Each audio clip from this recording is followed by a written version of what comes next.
Le conte des deux temples.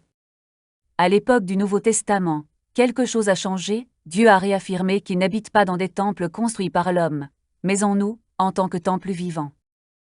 Jésus a dit à la femme au puits, selon Jean chapitre 4, « L'heure vient où ce n'est, ni sur cette montagne, ni à Jérusalem, que vous allez adorer le Père. Mais les vrais adorateurs vont adorer en esprit et en vérité.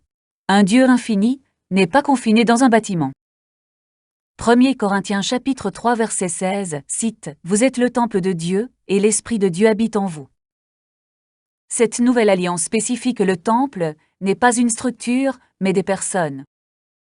Ceux qui ont reçu Jésus sont, en fait, les pierres vivantes qui forment le temple vivant de Dieu. Même dans l'Ancien Testament, le roi Salomon a dit à Dieu, « Les cieux, et même les cieux des cieux, ne peuvent pas te contenir, moins encore cette maison que je t'ai bâtie. » Étienne, dans le livre des Actes des Apôtres, chapitre 7, avec audace a cité le roi Salomon, et le prophète Ésaïe, affirmant que le Très-Haut n'habite pas dans des temples faits de mains d'hommes. Ce message a mis en colère les chefs religieux, mais c'était la vérité.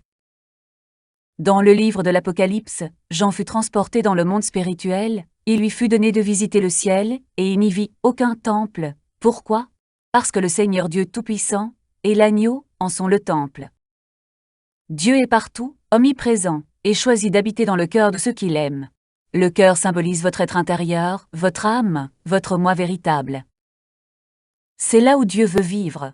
Non pas dans un temple, une synagogue, une mosquée, une cathédrale, ou tout autre bâtiment. Mais en toi, si tu y invites Jésus, le véritable esprit d'amour. Fais de ton cœur sa maison.